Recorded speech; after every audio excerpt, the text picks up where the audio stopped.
नमस्कार दोस्तों, देखिए हमारे बीएसटीसी और पीटीटी एग्ज़ाम के लिए राजस्थान जीके के मॉडल पेपर चल रहे हैं। और देखिए 4 मॉडल पेपर हमने कंप्लीट देख लिए हैं। ये अपने राजस्थान जीके का 5वां मॉडल पेपर है। और देखिए हर मॉडल पेपर में हम राजस्थान जीके के बिल्कुल एग्ज़ाम पैटर्न पर आधारित 50 महत्वपूर्ण प्रश्न लेकर आते हैं। तो देखिए पिछले वीडियो पर आपने नहीं देखे तो उनकी प्लेलिस्ट आपको हमारे चैनल पर मिल जाएगी। और देखिए ये वीडियो भी आप अंत तक देखें और 50 में से आपको कितने क्वेश्चन एकदम करेक्ट आ रहे थे आप कमेंट करके ज़रूर बताएं। तो देखिए अगर पहले प्रश्न की बात करें, क्या कह रहा है पहला प्रश्न अपने, एक प्रकार का वस्त्र जिसकी धारियाँ एक दूसरे को काटती हैं वह कौन सा है? क्या हो जाएगा इसका आंसर? तो देखिए एक प्रकार का वस्त्र जिसकी धारियाँ एक दूसरे को काटती हैं, मोठड़ा, कापड़ी, जरदोजी या फिर खूसनी। क्या हो जाएगा इसका आंसर? तो देखिए ये हो जाएगा इसका आंसर मोठड़ा। देखिए मोठड़ा क्या है? एक प्रकार का साफा है। साफा, एक प्रकार का साफा, दो रंगों से बना हुआ दो रंगी साफा, दो रंगों से बना हुआ साफा। तो आप ध्यान रखिए ऑप्शन फर्स्ट हो जाएगा इसका करेक्ट आंसर। और देखिए एक प्रश्न पूछा जाता है अपने, खूसनी क्या है? खूसनी अपने एक कंजर महिला जो होती है, कंजर महिलाओं के कमर में पहना जाता है अपने खूसनी। तो ये भी आप ध्यान रखें। और इसका आंसर क्या हो जाएगा अपने? मोटड़ा हो जाएगा एकदम करेक्ट आंसर। और मोटड़ा पूछ लेती है क्या है अपने? एक साफा है, ऑप्शन फर्स्ट। अगला प्रश्न है, समुद्र लहर की ओढ़नी कहाँ की प्रसिद्ध है? तो देखिए समुद्र लहर ओढ़नी अपने जयपुर की प्रसिद्ध है, ऑप्शन 2 हो जाएगा इसका करेक्ट उत्तर। अगला प्रश्न है, सूथना क्या है? तो देखिए सूथना क्या है? क्या हो जाएगा इसका आंसर? टोपी, कुर्ता पायजामा या कुर्ता पायजामा? तो देखिए इसका आंसर हो जाएगा अपने कुर्ता पायजामा, ऑप्शन 4 है एकदम करेक्ट आंसर। थोड़े से नए प्रश्न है लेकिन एग्जाम में पूछे जा सकते हैं। अगला प्रश्न है, मोठड़ा वेशभूषा के कौन से प्रकार के अंतर्गत आता है? देखिए हमने पहले ही प्रश्न देखा है, मोठड़ा वेशभूषा के कौन से प्रकार के अंतर्गत आता है? तो देखिए हमें पता है साफा यानी कि पगड़ी है मोठड़ा, साफा या फिर स्थानीय भाषा में साफा बोलते हैं और इसको पगड़ी भी बोलते हैं। तो ऑप्शन 3 हो जाएगा इसका सही आंसर। अगला प्रश्न है, अंगरखी का ग्रामीण भाषा में क्या नाम है? तो देखिए अंगरखी अपने पुरुषों के शरीर के ऊपरी भाग का वस्त्र है, उसको अंगरखी कहते हैं। तो देखिए अंगरखी को ग्रामीण भाषा में अगर देखें तो बुगतरी कहते हैं, बुगतरी आ जाए या फिर गदर आ जाए या फिर अपने आ जाए तनसुख, तनसुख भी अपने अंगरखी को ही बोलते हैं। तो ये अपने एक आ जाए मिर्जाई, मिर्जाई भी अपने अंगरखी को बोलते हैं। ये सभी अंगरखी के अलग नाम है, कह सकते हैं इसको। तो ऑप्शन फर्स्ट हो जाएगा इसका सही आंसर। अगला प्रश्न है, कोड़िया देवी किस जनजाति की कुल देवी है? देखिए काफ़ी बार हमने ये प्रश्न देख लिया है। कोड़िया देवी अपने सहरिया जनजाति की कुल देवी हैं। और देखिए सहरिया जनजाति भारत की राजस्थान के संदर्भ में अगर बात करें तो राजस्थान की एकमात्र आदिम जनजाति समूह में इसको शामिल किया गया है, सहरिया जनजाति को। अपने 12 जिले में यह मुख्य रूप से निवास करती हैं। और 12 जिले में भी कौन से स्थान पर? 2 तहसीलें अपने किशनगंज व शाहबाद तहसील, यहाँ पर अपने सहरिया जनजाति मुख्य रूप से निवास करती हैं। तो अपने कोड़िया देवी आ जाए तो ये अपने सहरिया जनजाति की लोक देवी हो जाएगा, कुल देवी हो जाएगा। और देखिए लोकप्रिय लोक देवता इनके कौन से हैं? तेजा जी की ये पूजा करते हैं। और देखिए इनके आदि ऋषि कौन से हैं? आदि ऋषि अगर आ जाए तो महर्षि वाल्मीकि हो जाएगा इनके आदि ऋषि। तो आप ये ध्यान रखें ये भी। तो ऑप्शन 2 हो जाएगा इसका करेक्ट आंसर, सहरिया जनजाति। अगला प्रश्न है, आदिवासियों में मृत्यु पर दिया जाने वाला बोझ क्या कहलाता है?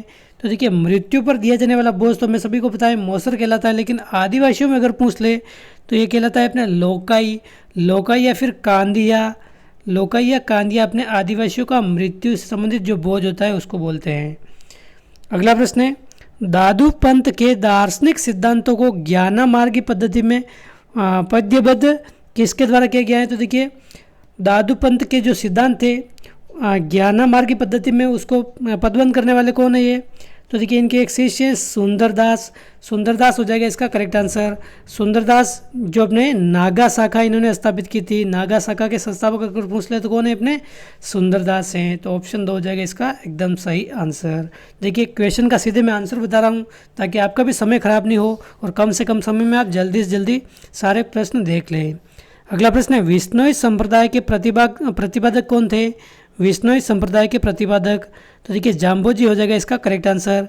विश्नोई संप्रदाय में अगर देखा जाए तो कितने नियम है? कितने नियम बताए थे अपने? 29 नियम बताए थे। और देखिए प्रकृति पूजन, प्रकृति के लिए अपने सबसे ज़्यादा अपने एक तरह से समर्पित संप्रदाय कौन सा है? विश्नोई संप्रदाय हैं। आप ध्यान रखिए, ऑप्शन 3 हो जाएगा इसका सही आंसर। अगला प्रश्न है, किस संप्रदाय के लोग रात्रि जागरण एवं दधकते आग के अंगारों पर अग्नि नृत्य करते हैं? तो देखिए, अग्नि नृत्य अपने किस संप्रदाय के लोग करते हैं? क्या हो जाएगा इसका आंसर? जसनाती संप्रदाय के लोग अपने अग्नि नृत्य करते हैं। जसनाती संप्रदाय के जो सिद्ध जाट होते हैं, सिद्ध जाटों द्वारा अपने अग्नि नृत्य किया जाता है। और देखिए, अग्नि नृत्य ये अपने कहाँ का प्रसिद्ध है? कतरियासर, कतरियासर बीकानेर का अपने अग्नि नृत्य प्रसिद्ध है। तो ये भी आप ध्यान रख सकते हैं, थोड़ी सी एडिशनल जानकारी। अगला प्रश्न है, दिन में कई बार स्नान करने, एकलिंग जी की 3 बार पूजा करने, जीवन पर्यंत ब्रह्मचारी रहने, खड़ाऊ धारण करने, दंड धारण करने वाले साधु किस संप्रदाय से संबंध रखते हैं? तो देखिए, इतनी सारी विशेषता आपने किस संप्रदाय के साधु से हैं? लकुलिश संप्रदाय हो जाएगा इसका करेक्ट आंसर, लकुलिश संप्रदाय। देखिए, दिन में कई बार स्नान करना, एकलिंग जी की 3 बार पूजा करना, जीवन पर्यंत ब्रह्मचारी रहना, ये अपने लकुलिश संप्रदाय के साधु हैं।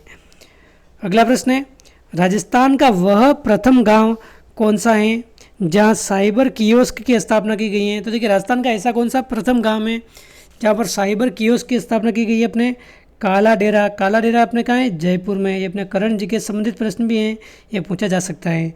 काला डेरा अपने जयपुर में है। अगला प्रश्न है, शासन सचिवालय का मुख्यालय शासन सचिवालय का प्रशासनिक प्रमुख कौन होता है? शासन सचिवालय का प्रशासनिक प्रमुख अगर पूछ ले तो मुख्य सचिव होता है। तो ऑप्शन 2 हो जाएगा इसका सही आंसर, मुख्य सचिव होता है। क्वेश्चन 14 है, रेड क्लिफ रेखा को राज्य का वह जिला जो सबसे कम छूता है?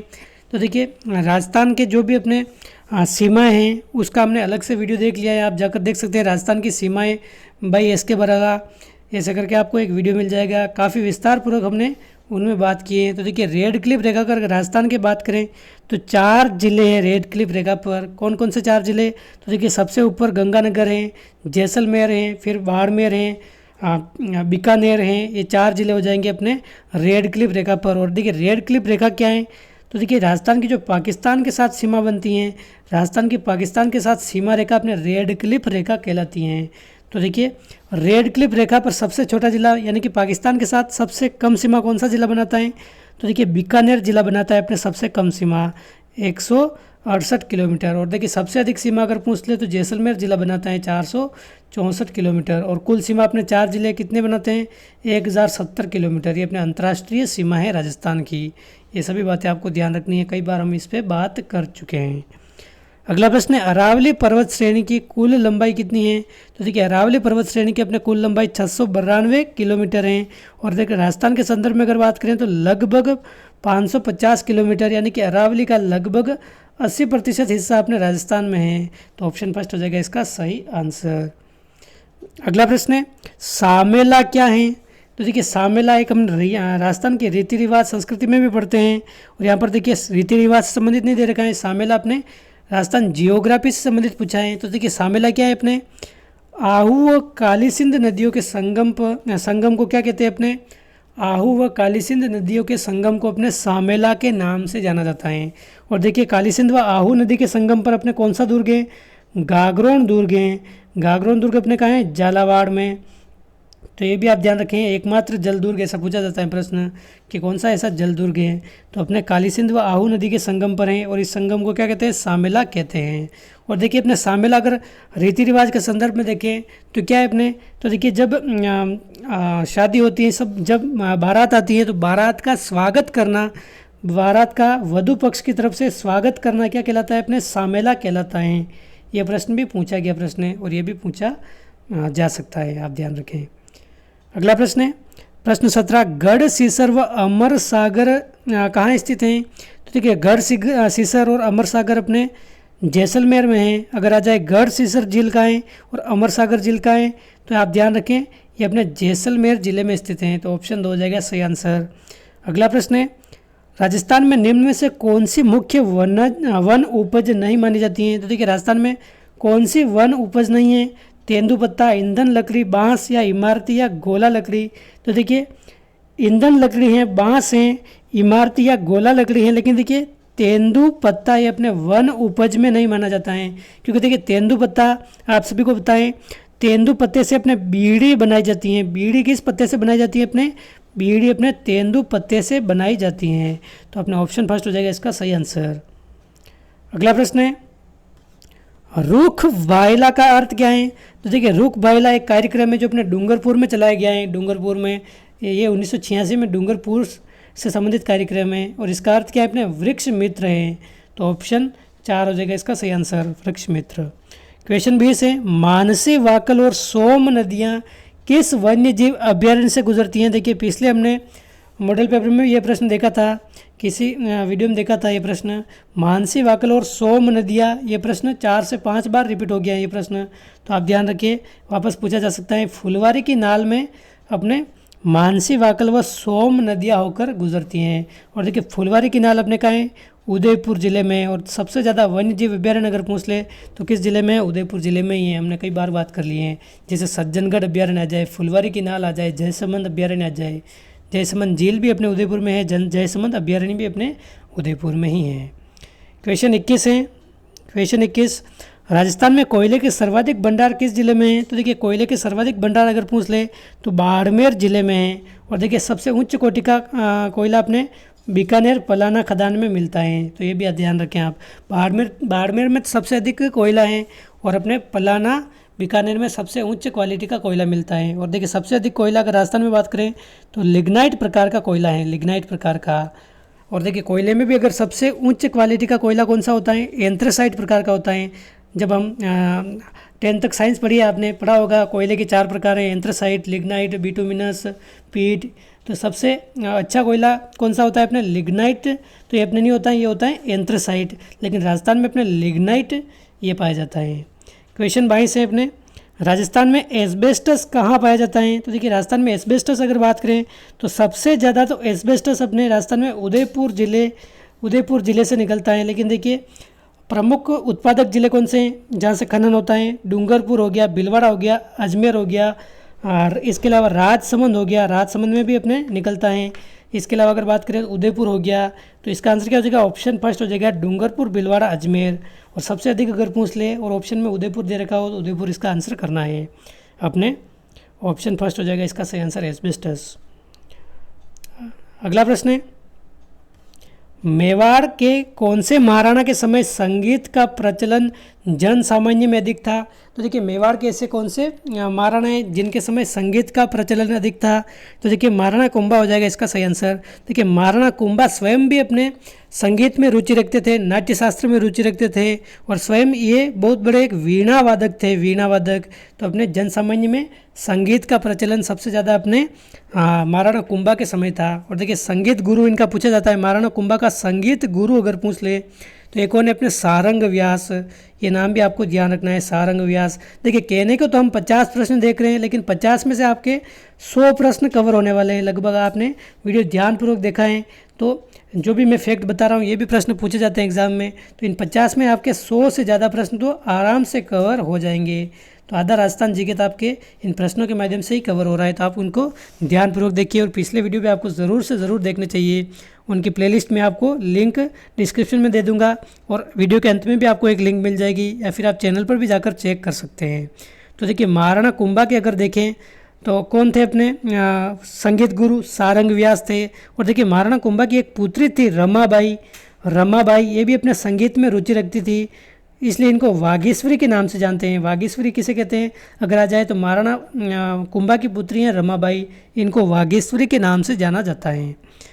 क्वेश्चन 24 है, अकबर ने महाराणा प्रताप से संधि कर अधीनता स्वीकार करने के लिए किसे भेजा था? तो देखिए, अकबर ने काफ़ी समय प्रयास किया था कि महाराणा प्रताप उनकी अधीनता स्वीकार कर ले, और अकबर ने अलग अलग व्यक्ति के नेतृत्व में प्रतिनिधिमंडल भेजा था। तो देखिए, सबसे पहले अगर बात करें, ये भी पूछा जाता है, तो एक आप शॉर्ट ट्रिक ध्यान रखें, जमा बाटो आप शॉर्ट ट्रिक याद रखें। जय से हो जाएगा अपने जलाल खां, माँ से हो जाएगा अपने मान सिंह, बा से हो जाएगा अपने बारमल, और टो से हो जाएगा अपने टोडरमल। तो देखिए, सबसे पहले अपने भेजा था जलाल खां को, फिर मान सिंह, फिर अपने बारमल, फिर टोडरमल। ये अपने इसका सही क्रम है। तो देखिए, किसको भेजा था, ये प्रश्न इसमें पूछा है। तो देखिए मानसिंह भी आया था, टोडरमल भी आया था, जलाल खां भी आया था, तो उपयुक्त सभी को भेजा था, लेकिन महाराणा प्रताप ने अधीनता स्वीकार नहीं की थी। चाहे वो जंगलों में रहे फिर भी वो अधीनता स्वीकार नहीं की थी उन्होंने। अगला प्रश्न है, अकबर ने मान सिंह को क्या उपाधि प्रदान की थी। तो देखिए अकबर ने मान सिंह को, ये प्रश्न बार बार पूछा जाता है, फर्जंद की उपाधि दी है। फर्जंद का मतलब क्या होता है, बेटा होता है, लेकिन देखिए साथ साथ अपने मिर्ज़ा राजा की उपाधि भी किसने दी थी, अकबर ने ही दी थी। तो ऑप्शन फर्स्ट व सेकंड दोनों हो जाएगा इसका करेक्ट आंसर। और देखिए फर्जंद का अगर अर्थ पूछा जाए तो क्या होता है, फर्जंद का अर्थ अपने बेटा होता है। फर्जंद की उपाधि आ जाए, मिर्ज़ा राजा की उपाधि आ जाए तो अकबर ने दी थी अपने मान सिंह को। अगला प्रश्न है, लोक देवताओं के जीवन की असंख्य घटनाओं तथा उनसे संबंधित चमत्कारों के विवरण का चित्रण किस में किया जाता है। तो देखिए अपने फड़ में किया जाता है, फड़ अपने कपड़े पर चित्रण किया जाता है, कपड़े पर। तो लोक देवताओं के जीवन की असंख्य घटना तथा उनसे संबंधित चमत्कारों का विवरण अपने फड़ चित्रण में किया जाता है। राजस्थान में फड़ चित्रण के लिए शाहपुरा भीलवाड़ा प्रसिद्ध हैं। और देखिए शाहपुरा भीलवाड़ा का एक कलाकार है श्रीलाल जोशी। श्रीलाल जोशी हमने पिछले वीडियो में भी बात की थी, ये प्रमुख कलाकार है इनके। तो ये सभी बातें आपको ध्यान रखनी है और अपने दोस्तों के साथ भी ज़रूर शेयर करना है अच्छा लगे तो। क्वेश्चन 27 है, क्या कह रहा है क्वेश्चन 27, ढोला मारू, उजली जेठवा, मूमल दे निहाल दे, रूपमती, बाज बहादुर आदि किस शैली के प्रमुख चित्र हैं। तो क्या हो जाएगा, ढोला मारू, उजली जेठवा, मूमल दे निहाल दे, रूपमती, बाज बहादुर, ये सभी अपने बात करें तो किस शैली के चित्र हैं, अपने जोधपुर शैली के चित्र हैं। तो ऑप्शन डी हो जाएगा इसका, ऑप्शन बी हो जाएगा इसका सही आंसर। इसके प्रमुख कलाकार आता है नाम नाथा जय आदि कलाकार इसके प्रमुख कलाकार है जोधपुर शैली के। तो ऑप्शन 2 हो जाएगा इसका करेक्ट आंसर। क्वेश्चन 28 है, क्वेश्चन 28 क्या कह रहा है अपने, बीकानेर शैली का सर्वाधिक विकास किसके समय हुआ था। तो देखिए बीकानेर शैली का अगर बात करें तो सर्वाधिक विकास अपने अनूप सिंह के समय होता है। ऑप्शन 4 हो जाएगा इसका सही आंसर। बीकानेर शैली का सर्वाधिक विकास अनूप सिंह के समय हुआ था। और देखिए अगर बात करें अनूप सिंह की तो देखिए बीकानेर में उस्ता कला लाने का श्रेय किसको जाता है, बीकानेर में उस्ता कला लाने का श्रेय अपने अनूप सिंह को जाता है, लाहौर से लेकर आए थे। और देखिए अपने बीकानेर शैली की एक प्रमुख विशेषता है अपने ऊंट के खाल पर चित्रांकन करते थे और अपने चित्र के नीचे स्वयं का नाम और तिथि अंकित कर दिया करते थे। जो भी चित्रकार होते थे जो चित्र होता था उसके नीचे स्वयं का नाम और तिथि भी अंकित कर दिया करते थे। तो आपको ये ध्यान रखना है। अगला प्रश्न है, जयपुर की प्रसिद्ध लहरिये वाली पगड़ी क्या कहलाती है। तो देखिए जयपुर की प्रसिद्ध लहरिये वाली पगड़ी अगर आ जाए तो राजशाही कहलाती है। राजशाही पगड़ी अपने कहाँ की प्रसिद्ध है, जयपुर की प्रसिद्ध है, ये आपको ध्यान रखना है। क्वेश्चन 30 है, योजना अवकाश की अवधि किस योजना से पूर्व थी। तो देखिए योजना अवकाश की अवधि अगर देखा जाए तो देखिए पंचवर्षीय योजना संबंधित आपने पढ़ा होगा। पंचवर्षीय योजना, सबसे पहले पंचवर्षीय योजना अपने कब प्रारंभ हुई थी, 1951 से 1956 तक अपने पहली पंचवर्षीय योजना चली थी। लेकिन देखिए बीच में ऐसे वर्ष भी आए जहाँ पर कोई पंचवर्षीय योजना नहीं चली थी, जिसको योजना अवकाश कहा जाता है। देखिए जब भारत पाकिस्तान का 1962 में अपने भारत और चीन का युद्ध होता है, 1965 में अपने भारत पाकिस्तान का युद्ध होता है। तो उसके बाद अपने बात करें तो 1966 से 1969 तक अपने एक वर्षीय योजना चली थी, एक वर्ष की योजना आई थी, 5 वर्ष की योजना नहीं आई थी। तो योजना अवकाश कहलाता है ये वर्ष। तो देखिए ये अपने चतुर्थ योजना से पहले का था वर्ष। तीसरी योजना पूरी हुई और चतुर्थ योजना से पहले अपने योजना अवकाश आया था। तो अपने ऑप्शन 2 हो जाएगा इसका करेक्ट आंसर। योजना अवकाश की अवधि अपने चतुर्थ योजना से पूर्व थी। ऑप्शन 2 हो जाएगा इसका करेक्ट आंसर। अगला प्रश्न है, राज्य आयोजना बोर्ड का अध्यक्ष कौन होता है।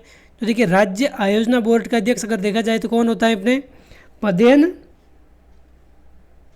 पदेन मुख्यमंत्री होता है, यानी कि राज्य का मुख्यमंत्री होता है अपने आयोजना बोर्ड का अध्यक्ष। अगला प्रश्न है, राजस्थान में बेरोजगारी का मुख्य कारण क्या है। तो देखिए प्रतिकूल भौगोलिक परिस्थितियां, बिल्कुल सही बात है। प्रतिकूल भौगोलिक परिस्थितियां, कहीं बारिश अधिक होती है, कहीं कम होती है, कहीं रेगिस्तान है तो कहीं हरा भरा। जनसंख्या की तीव्र वृद्धि, तो देखिए जनसंख्या की बिल्कुल तीव्र वृद्धि है राजस्थान में, क्योंकि देखिए भारत के संदर्भ में भी अगर बात करें तो 10 की वृद्धि अपने राजस्थान में भारत के औसत से भी ज़्यादा है। प्रभावी रोजगार नीति का प्रभाव, देखिए प्रभावी रोजगार नीति भी अपने राजस्थान में मुख्य रूप से लागू नहीं है, तो ये भी मुख्य कारण हो सकता है। तो उपयुक्त सभी हो जाएगा इसका करेक्ट आंसर। क्वेश्चन 33 है, नखलिस्तान नामक त्रैमासिक पत्रिका का प्रकाशन किस अकादमी द्वारा किया जाता है? तो देखिए नखलिस्तान अगर आ जाए तो इस पत्रिका का प्रकाशन अपने करता है कौन कौन करता है? क्या हो जाएगा इसका आंसर? राजस्थान उर्दू अकादमी, ऑप्शन 2 है इसका करेक्ट आंसर। देखिए राजस्थान उर्दू अकादमी अगर पूछी जाए तो इसका मुख्यालय कहाँ है? अपने जयपुर में स्थित है, जयपुर में स्थित है ये, ठीक है। 1969 में इसकी स्थापना हुई है, 1979 में इसकी स्थापना हुई है, 1979 में अपने राजस्थान उर्दू अकादमी की 1979 में राजस्थान उर्दू अकादमी की स्थापना हुई है, जयपुर में इसका मुख्यालय है। और नखलिस्तान नामक पत्रिका भी इसी के द्वारा प्रकाशित की जाती है, त्रैमासिक पत्रिका है ये। अगला प्रश्न है, जागती ज्योत नामक पत्रिका का प्रकाशन किस संस्थान द्वारा किया जाता है? तो देखिए अपने नखलिस्तान तो हो गया अपने राजस्थान उर्दू अकादमी, और जागती ज्योत अगर पूछे जाए तो इसका अपने राजस्थान भाषा साहित्य व संस्कृति अकादमी, इसके द्वारा किया जाता है इसका प्रकाशन, राजस्थान भाषा साहित्य व संस्कृति अकादमी। और देखिए राजस्थान भाषा साहित्य व संस्कृति अकादमी कहाँ है? अपने बीकानेर में है। देखिए आप कंफ्यूज मत होना, एक आता है अपने राजस्थान साहित्य अकादमी, उसका मुख्यालय अपने उदयपुर में है, और एक आता है अपने राजस्थान भाषा साहित्य व संस्कृति अकादमी, ये अपने बीकानेर में है। तो अपने जागती ज्योत आ जाए पत्रिका अपने, तो इनके द्वारा प्रकाशित की जाती है, ऑप्शन 3। अगला प्रश्न है, अचलगढ़ किले का निर्माण किसने कराया था? तो देखिए क्वेश्चन 35 क्या कराया? अचलगढ़ किले का निर्माण। तो देखिए मूल रूप से तो इसका निर्माण परमार शासकों ने कराया है, परमार शासकों ने, लेकिन इसकी मरम्मत किसने कराई थी? तो राणा कुंभा ने कराई थी इसकी मरम्मत। तो ऑप्शन फर्स्ट इसका हो जाएगा एकदम करेक्ट आंसर। अचलगढ़ किले का अगर निर्माण पूछे तो अपने महाराणा कुंभा हो जाएगा इसका करेक्ट आंसर। राजस्थान के सिरोही जिले में स्थित है ये। अगला प्रश्न है, दिलवाड़ा का विश्व प्रसिद्ध जैन मंदिर का निर्माण किसके द्वारा कराया गया था? तो देखिए दिलवाड़ा के जैन मंदिर का निर्माण किसने कराया था? अपने विमल शाह ने कराया था, विमल शाह हो जाएगा इसका करेक्ट आंसर। दिलवाड़ा के जैन मंदिर का निर्माण अपने विमल शाह के द्वारा कराया गया था। देखिए विमल शाह कौन थे? अपने भीमदेव प्रथम के मंत्री थे, भीमदेव प्रथम के मंत्री थे। और देखिए अपने ये मंदिर किसके लिए प्रसिद्ध है? अपने आदिनाथ, भगवान आदिनाथ को समर्पित है, माउंट आबू सिरोही में स्थित है अपने ये मंदिर। अगला प्रश्न है, भारत की थर्मोपोली के नाम से किसे जाना जाता है? तो देखिए भारत की थर्मोपोली या मेवाड़ की थर्मोपोली, राजस्थान की थर्मोपोली एक ही बात है, ये अपने हल्दी घाटी को जाना जाता है। हल्दी घाटी को तो अपने भारत की थर्मोपोली कहते हैं। और देखिए मेवाड़ का मैराथन अगर आ जाए तो दिवेर के युद्ध को कहते हैं, दिवेर के युद्ध को तो अपने कर्नल टोड ने मेवाड़ का मैराथन कहा है, और अपने हल्दी घाटी युद्ध को थर्मोपोली कहा है, ये आप ध्यान रखें। अगला प्रश्न है, वेनिस ऑफ द ईस्ट के नाम से कौन सा शहर प्रसिद्ध है? तो देखिए वेनिस ऑफ द ईस्ट यानी कि पूर्व का वेनिस किसे कहा जाता है? ये अपने उदयपुर को कहा जाता है। तो ऑप्शन 2 हो जाएगा इसका सही आंसर। पूर्व का वेनिस आ जाए तो अपने उदयपुर है, पूर्व का पेरिस आ जाए तो ये अपने जयपुर है। उदयपुर के कई सारे उपनाम है, जैसे जिलों की नगरी आ जाए, सफ़ेद शहर आ जाए, पूर्व का वेनिस आ जाए, वेनिस ऑफ द ईस्ट आ जाए, ये सभी अपने उदयपुर के नाम है। और देखिए पेरिस किसे कहते हैं पूर्व का? ये अपने जयपुर को कहते हैं। रंगश्री के द्वीप आ जाए, अपने गुलाबी नगरी आ जाए, ये सभी अपने जयपुर के उपनाम है। अगला प्रश्न अपने, पात्रे तिपरनी कहाँ बनाए जाते हैं? तो देखिए पात्रे तिपरनी, सबसे पहले तो आपको ध्यान होना चाहिए पात्रे तिपरनी क्या होता है। तो देखिए जैन संप्रदाय की जो 2 शाखाएं, दिगंबर व श्वेतांबर जैन साधु के प्रयोग में आने वाली जो लकड़ी के जो पात्र होते हैं उसको अपने क्या बोलते हैं? पात्रे तिपरनी। ये अपने पिपाड़ जोधपुर में बनाए जाते हैं, पिपाड़ जोधपुर में। तो ऑप्शन फर्स्ट हो जाएगा इसका सही आंसर। अगला प्रश्न है, 2011 के आंकड़ों के अनुसार राजस्थान राज्य का लिंगानुपात कितना है? तो देखिए 2011 के अनुसार अगर बात करें तो लिंगानुपात राजस्थान का कितना है? 928 है। क्वेश्चन 41 है, मिट्टी का बना हुआ कौन सा, इनमें 4 ऑप्शन में कौन सा है? मिट्टी का बना हुआ, थापा, हीड़, थापड़ा या उपयुक्त सभी। तो देखिए इसकी अगर बात करें मिट्टी का बना हुआ पात्र, ये अपने हीड़ हैं, मिट्टी का पात्र है अपने हीड़ हैं।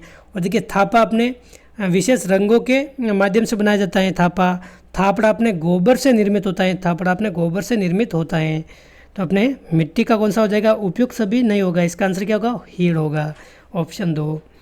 क्वेश्चन 42 है, स्वांग्या माता किस राजघराने की कुलदेवी हैं? तो देखिए स्वांग्या माता अगर बात करें तो अपने जैसलमेर के भाटी वंश की कुलदेवी हैं, जैसलमेर के भाटी वंश की कुलदेवी है अपने स्वांग्या माता।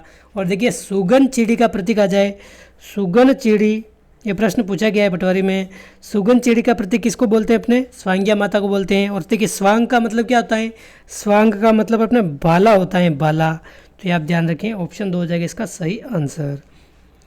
क्वेश्चन 43 है, चौथ का बरवाड़ा कहाँ स्थित है? तो देखिए चौथ का बरवाड़ा अपने कहाँ स्थित है? सवाई माधोपुर में। किसके लिए प्रसिद्ध है? अपने सीसा जस्ता खनन के लिए। सीसा जस्ता खनन के लिए अपने चौथ का बरवाड़ा प्रसिद्ध है। तो ऑप्शन फर्स्ट हो जाएगा इसका सही आंसर। क्वेश्चन 44 है, जैसलमेर में जन जागृति का कार्य किसके द्वारा किया गया है? तो देखिए जैसलमेर में, देखिए प्रश्न आंसर भी होता है लेकिन घुमा फिरा कर पूछ लिया जाता है। जैसे सागरमल गोपा इसका है करेक्ट आंसर। और देखिए जैसलमेर के कौन से क्रांतिकारी थे जिनको जेल में जला दिया गया, ऐसा भी प्रश्न आता है। सागरमल गोपा। अपने थानेदार गुमान सिंह ने जेल में इनको जिंदा जला दिया गया था 1946 में। और सागरमल गोपा की प्रमुख पुस्तकें अगर पूछी जाए तो कौन कौन सी पुस्तकें हैं, यहाँ से भी प्रश्न आता है। जैसलमेर का गुंडा राज आ जाए, रघुनाथ सिंह का मुकदमा आ जाए, अपने ये सभी सागरमल गोपा की पुस्तकें हैं। तो अपने ऑप्शन 2 हो जाएगा इसका सही आंसर। क्वेश्चन 45 है, एक ही आंदोलन का प्रारंभ किस स्थान से हुआ था? तो देखिए एक ही आंदोलन का प्रारंभ अगर पूछा जाए तो मातृकुंडिया से होता है अपने 1921 में। किसने किया था? मोतीलाल तेजावत ने। मोतीलाल तेजावत ने अपने एक ही आंदोलन की शुरुआत की थी। मातृकुंडिया जो अपने चित्तौड़गढ़ में, मातृकुंडिया को राजस्थान का हरिद्वार कहते हैं। राजस्थान का हरिद्वार अगर आ जाए तो किसे कहते हैं? अपने मातृकुंडिया को कहा जाता है। क्वेश्चन 46 है, मोतीलाल तेजावत के विषय में कौन सा कथन सत्य है? तो देखिए मोतीलाल तेजावत के संबंध में अगर बात करें तो कौन सा कथन सत्य है? आप राजस्थान खादी ग्रामोद्योग बोर्ड के अध्यक्ष रहे। तो देखिए बिल्कुल सही बात है। 1963 में इनकी हुई मृत्यु। तो इससे पहले ये अपने राजस्थान खादी ग्रामोद्योग के अध्यक्ष भी रहे हैं। अपने उदयपुर चित्तौड़गढ़ लोकसभा के सदस्य भी रहे थे मोतीलाल तेजावत। तो अपने ये तो ऑप्शन फर्स्ट सही है, एकदम सही है। आपने 8 वर्षों तक भूमिगत रहकर बिलों का नेतृत्व किया था। तो देखिए बिल्कुल ये भी सही है। आपने जाडोल ठिकाने के जागीरदार के यहाँ कार्य किया था। तो देखिए ये भी एकदम करेक्ट है। तो इसका आंसर क्या हो जाएगा? अपने ऑप्शन 4 हो जाएगा उपयुक्त सभी। उपयुक्त सभी अपने एकदम सभी ऑप्शन इसमें सही हैं। इनका जन्म कहाँ हुआ था? अपने कोलियारी गांव अपने उदयपुर में इनका होता है जन्म। तो आप ध्यान रखें ऑप्शन 4 है इसका एकदम करेक्ट आंसर। अगला प्रश्न है, मत्स्य संघ के राज प्रमुख का पद किसे दिया गया था? तो देखिए अपने राजस्थान का एकीकरण का पहला चरण कौन सा है? अपने मत्स्य संघ। और हमने कई बार बात कर ली है, इसको आप शॉर्ट ट्रिक से याद रख सकते हैं। इसमें कौन कौन सी रियासतें मिली थी? तो देखिए आप इसे याद रख सकते हैं ABCD की अपने नीम के पेड़ के नीचे। तो ABCD मतलब Alwar, Bharatpur, Dholpur, D for Dholpur, C for Karauli. Alwar, Bharatpur, Dholpur, Karauli और निमराना ठिकाना, ये 5 रियासत बनकर अपने मत्स्य संघ बना था। तो आप ध्यान रखें उसमें अपने राज प्रमुख कौन बना था? तो धौलपुर के जो महाराजा थे उदयपान सिंह, इनको बनाया गया था राज प्रमुख। और इसका उद्घाटन किसने किया था? NV गॉडगिल ने इसका उद्घाटन किया था। तो आपको ध्यान रखना है। और प्रधानमंत्री कौन बने थे? शोभाराम कुमावत, ये सब प्रधानमंत्री बने थे। राजस्थान का एकीकरण का अलग से वीडियो हमने देख लिया है, वो जाकर आप सभी डाउट क्लियर कर सकते हैं। क्वेश्चन 48 है, पूर्व राजस्थान संघ का गठन कब हुआ? तो देखिए पूर्वी राजस्थान संघ का गठन अगर देखा जाए तो अपने 25 मार्च 1948 के दिन हुआ था। 25 मार्च 1948 के दिन अपने पूर्वी राजस्थान संघ का गठन हुआ था। क्वेश्चन 49 है, संयुक्त राजस्थान संघ का गठन कब हुआ? देखिए सभी ये तीनों प्रश्न अपने एकीकरण से संबंधित हैं। एक प्रश्न आपके एकीकरण, 1 या 2 प्रश्न पूछे जा सकते हैं एकीकरण से संबंधित। आपको ये टॉपिक अच्छे से पढ़ के जाना है। तो देखिए संयुक्त राजस्थान संघ कब बना था? आपने क्या हो जाएगा इसका आंसर? 18 अप्रैल 1948 को पूर्वी राजस्थान संघ में अपने उदयपुर रियासत मिली थी। पूर्वी राजस्थान संघ में जवाहरलाल नेहरू ने इसका उद्घाटन किया था अपने संयुक्त राजस्थान संघ का। 18 अप्रैल 1948 हो जाएगा इसका करेक्ट आंसर। और प्रधानमंत्री कौन बनाए गए थे संयुक्त राजस्थान संघ के? तो अपने माणिक्यलाल वर्मा प्रधानमंत्री बनाए गए थे। तो अपने ऑप्शन 2 हो जाएगा इसका करेक्ट आंसर, 18 अप्रैल 1948। और देखिए इस वीडियो का अंतिम प्रश्न है, राजस्थान की प्रथम विधानसभा का गठन कब हुआ था? तो देखिए सभी को बताएं, राजस्थान की प्रथम विधानसभा का गठन अगर पूछा जाए तो 1952 में हुआ था। और प्रथम निर्वाचित मुख्यमंत्री कौन बने थे उसमें? टीकाराम पालीवाल अपने निर्वाचित मुख्यमंत्री बने थे राजस्थान के पहले। तो आप ध्यान रखें ऑप्शन फर्स्ट है इसका करेक्ट आंसर। 1952 से लगाकर 1957 तक अपने प्रथम विधानसभा चली थी। देखिए 1952 से 57 तक तो पहली विधानसभा चली थी, लेकिन इन 5 सालों में भी 3 बार मुख्यमंत्री चेंज हो गए थे। टीकाराम पालीवाल, जयनारायण व्यास, मोहनलाल सुखाड़िया ये 3 बार मुख्यमंत्री बने थे। ये मुख्यमंत्री बनने की मतलब जीत अभी से नहीं है, शुरू से थी ये। जैसे अभी सचिन पायलट, अशोक गहलोत में चल रही है, वसुंधरा राजे और बाकी अपने भाजपा के नेताओं में चल रही है ऐसे। तो आप ध्यान रखें, पहली विधानसभा कुल मिलाकर आप ये ध्यान रखें 1952 में इसका गठन हुआ था। तो ऑप्शन फर्स्ट है इसका करेक्ट आंसर। तो दोस्तों ये थे इस वीडियो के 50 महत्वपूर्ण प्रश्न, बिल्कुल आपके एग्जाम पैटर्न पर आधारित मैंने आपको मॉडल पेपर उपलब्ध कराए हैं। 5 मॉडल पेपर अपने राजस्थान जीके के पूरे हो चुके हैं और काफ़ी सारी क्लासेस जैसे मेंटल एबिलिटी हो गई, राजस्थान का अपने जो भी इतिहास हो गया या फिर आर्ट एंड कल्चर हो गया, शिक्षण अभिरुचि हो गया, इनसे संबंधित भी काफ़ी सारे आपको वीडियो मिल जाएंगे। और पीटीटी के लिए इंडिया जीके के भी काफ़ी सारे वीडियोस आपको मैंने उपलब्ध करा दिए हैं, वो भी जाकर आप देख सकते हैं। टॉपिक वाइज भी आपको पीटीटी के लिए इंडिया जीके के काफ़ी सारे वीडियो मिल जाएंगे। तो दोस्तों इस वीडियो में बस इतना ही, मिलते हैं अगले वीडियो में। जय हिंद, जय भारत।